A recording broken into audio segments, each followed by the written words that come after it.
For the thousands in attendance and the millions watching around the world, we are live and amplified. So let's get ready to podcast. Fire it up.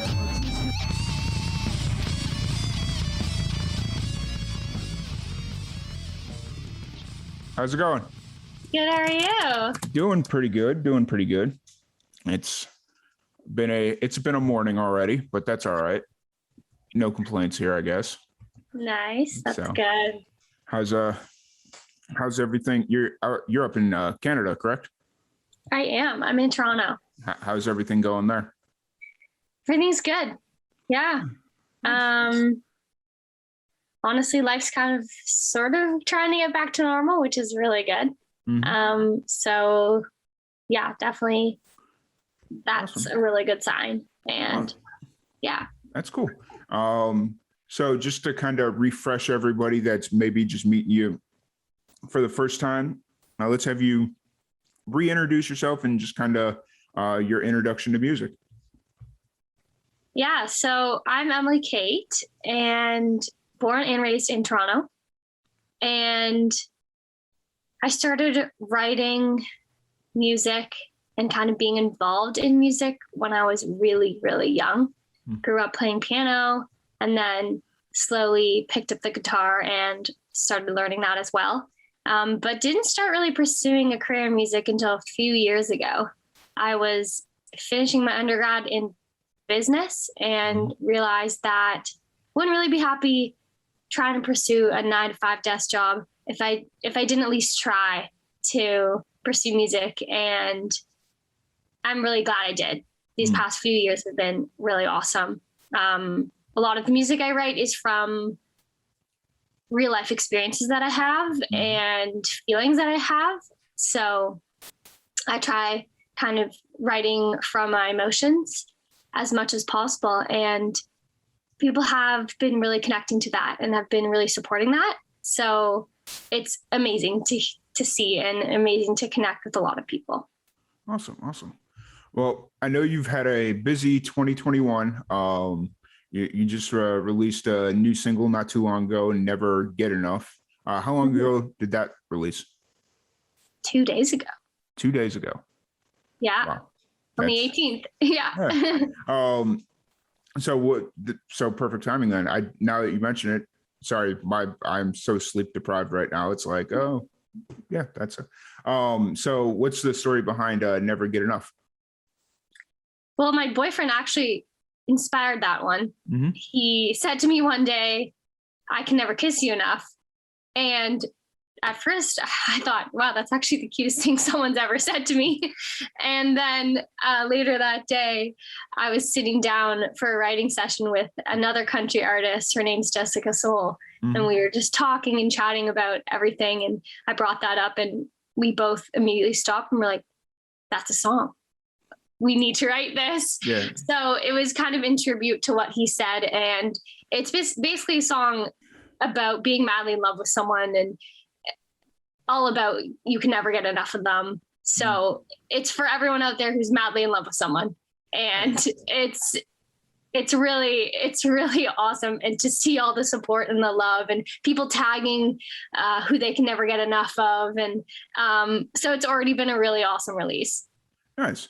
And how long ago did you start working on it or writing it and all that stuff? So we wrote it in 2020, October of 2020. So a full year ago. Okay. And then started finalizing it and started recording on it in the spring. Okay.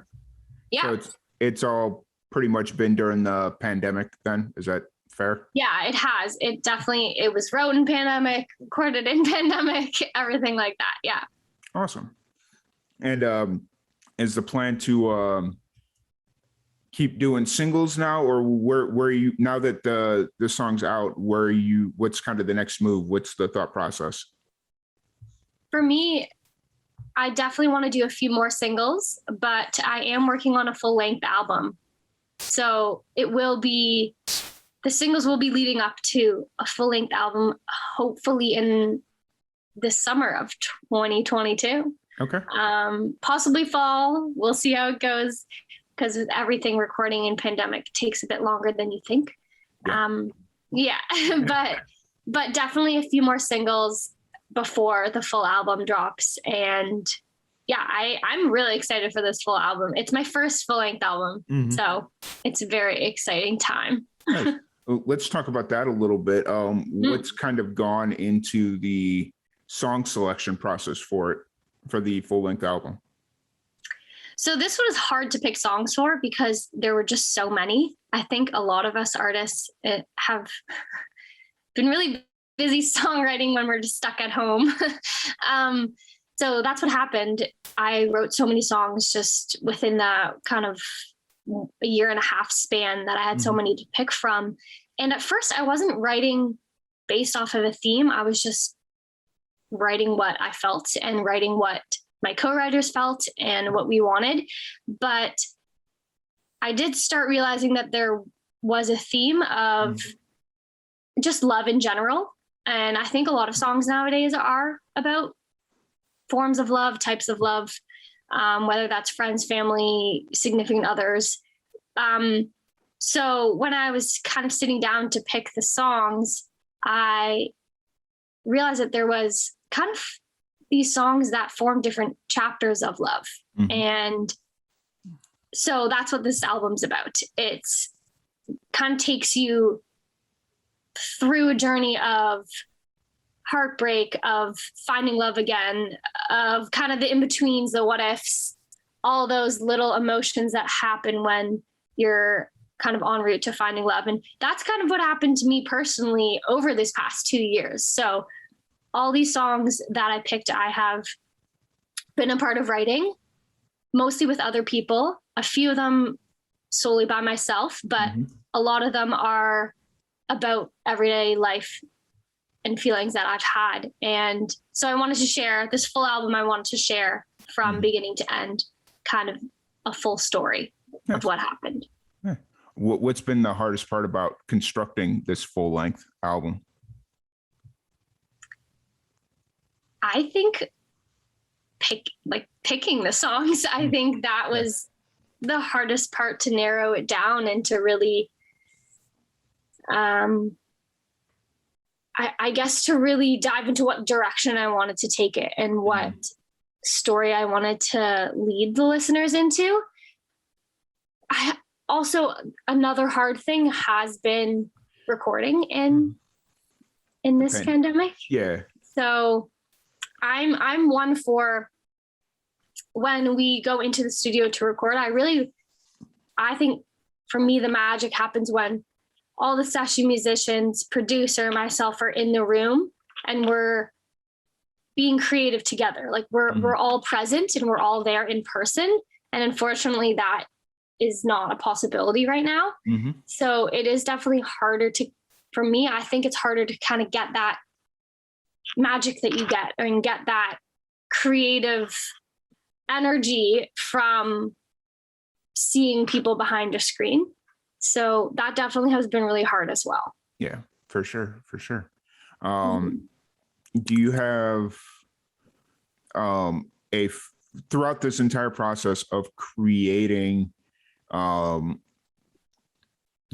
this album, do you have like a favorite moment that kind of sticks out, at like whether it was during the writing process or the record, or like going through the recording process? Do you have a moment that really sticks out in your head as like, oh, that was kind of a cool moment?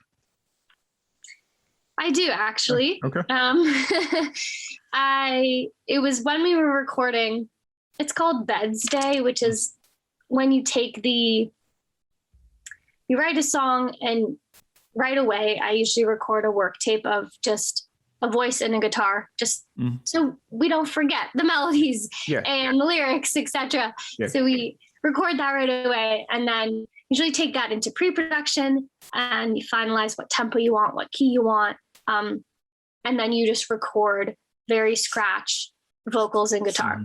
So Beds Day is where you take that scratch vocal and guitar, you have all the session musicians, ideally in person, but obviously virtual within this year. But they record, or they have the chord charts, so they know what to play. And you just start playing the song, and you just take after take after take, and they are just so creative. And so it's really where the song comes to life, I think, that day. That's why it's my favorite day of all of the recording days.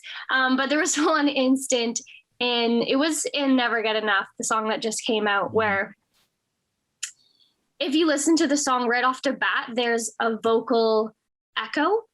And it's a vocal synth where I sing it, and they compress and they put a lot of different effects on it. And we wanted that right off the bat in the intro and right after the first chorus throughout the song.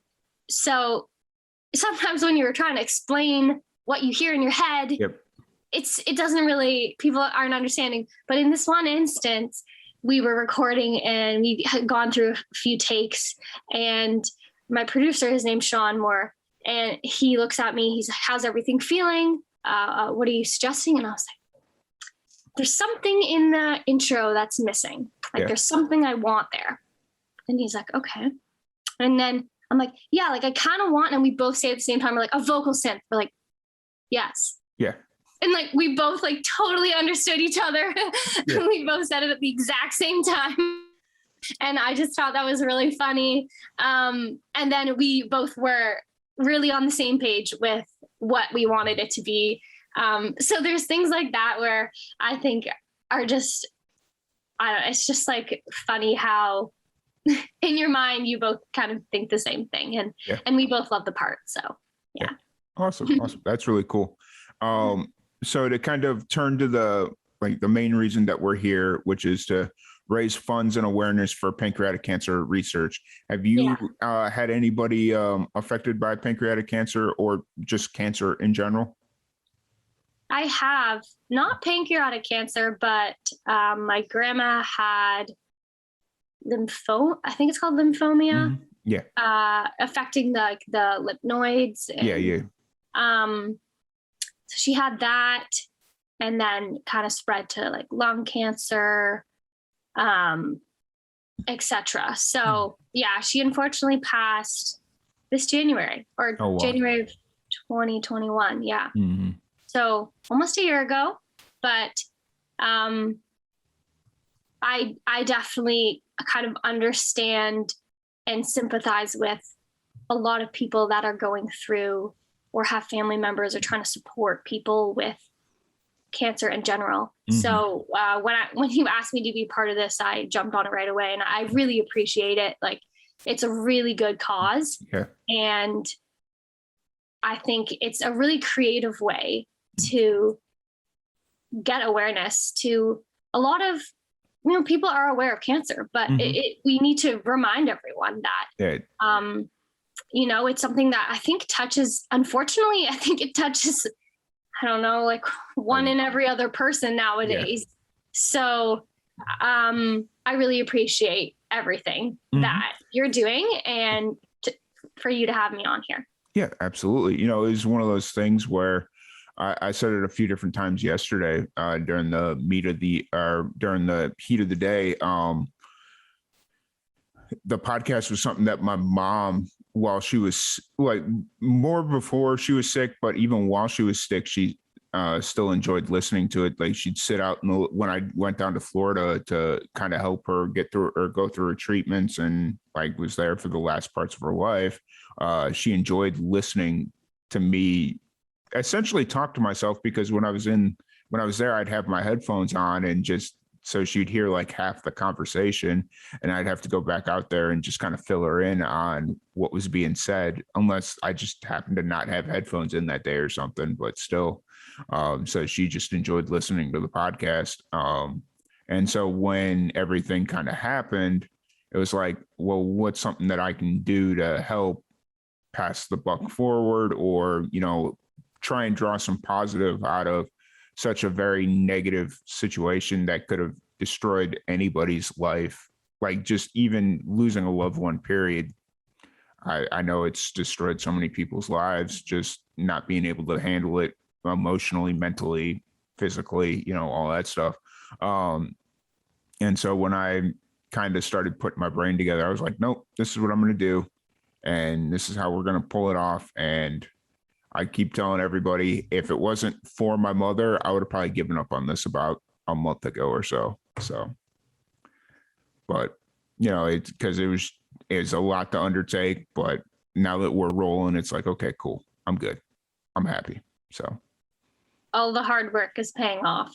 Yeah, for the most, yeah, it's moving forward, and I'm excited to see what we can do. Yeah. So. You put a lot of work into this, and I think we all really appreciate it. Yeah. And so hopefully it's beneficial to somebody, because like the big point I've been trying to drive home for everyone is to, if you're not feeling right, get checked out, because I know there's a few different types of cancer out there that there's not any real warning signs that,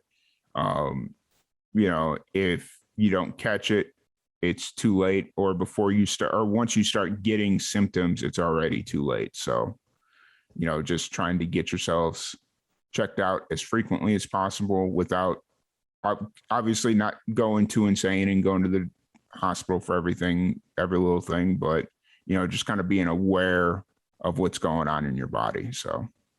Yeah, for sure. It's better to be safe than sorry. I think that's the saying. Absolutely. Yeah. So just kind of moving forward with you and stuff. How's the live show? How are live shows looking out in Toronto? What's on your schedule moving forward for the rest of the year? So they are slowly coming back, which is very, very exciting. I did a few writers round shows in September and October at it's called the Moonshine Cafe. It's in Oakville, which is pretty close to Toronto. So I did that, and then today and tomorrow I actually have live shows in the afternoon. So I'm playing at a little farmers market in downtown Toronto. It's like a farmers with local vendors and boutiques. So it's kind of like an inside tented area. So I'm very excited for that, because I did busking when I was in school a couple of years ago, and it's going to bring me back to those times. And I really liked busking. So it'll be really fun. And then I have a few Christmas gigs in December at a farm. It's called the Festival of Lights, and it's at Brooks Farms, which is closer to Newmarket, so like just north of Toronto.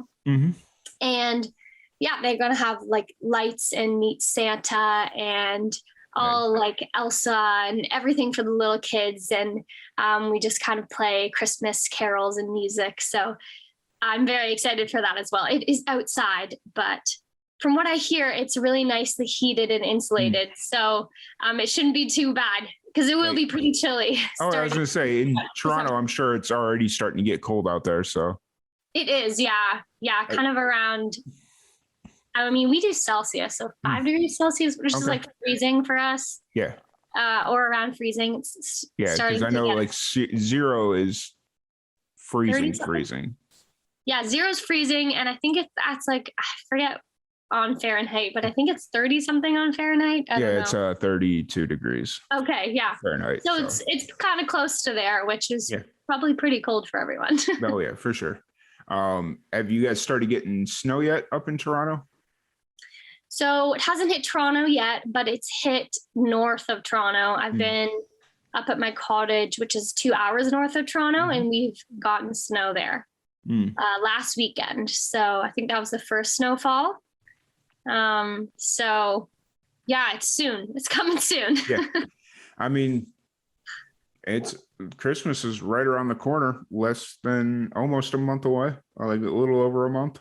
So yeah, I know. I don't know where this year's gone, but it's gone so fast. It's ridiculous. I was sitting here, like I told somebody the other day, I was like, man, I woke up 2 weeks ago and was like, wait, when did it become November?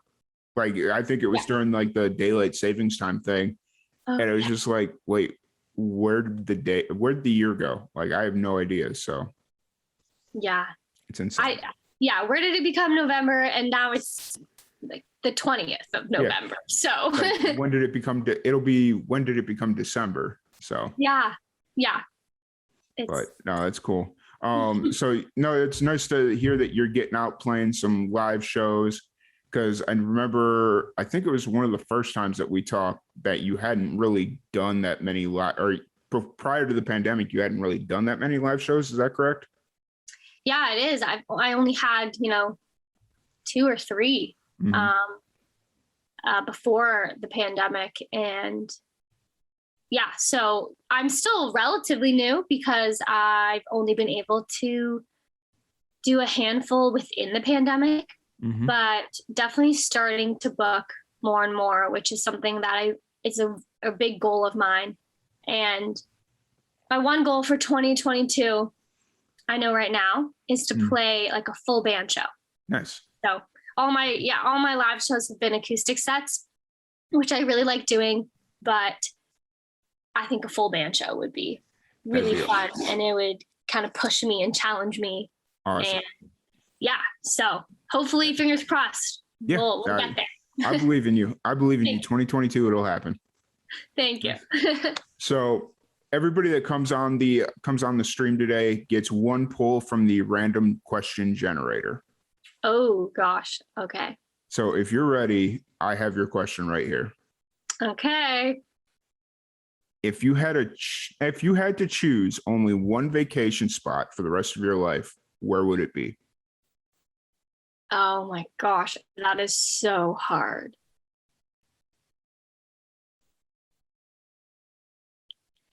Okay, I would say Greece. Okay. I've been to Greece with my family. I think it was about 6 years ago now. Okay. My favorite spot was a little island called Crete, Mm-hmm. and yeah, I would definitely pick that. Just Okay. the beauty and the mountains and the Mm-hmm. hills and beaches. I mean, it's unreal. Yeah. Yeah.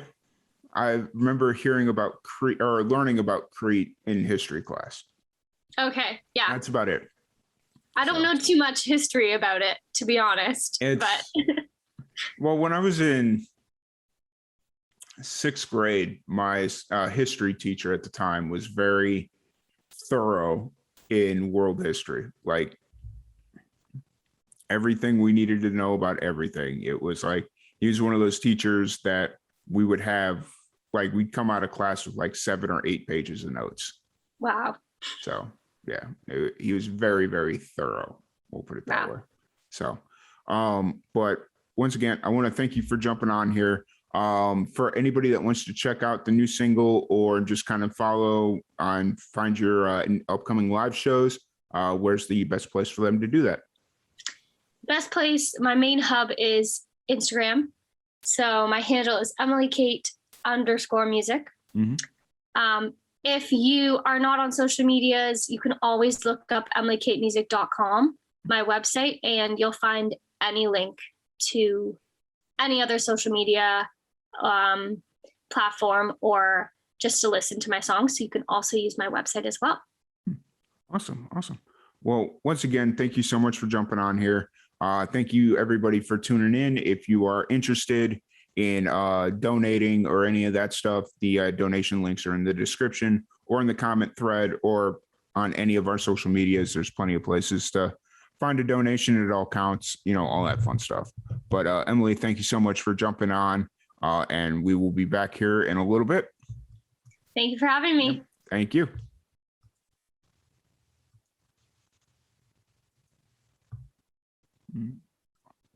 All right, y'all. We will be back here in a little bit.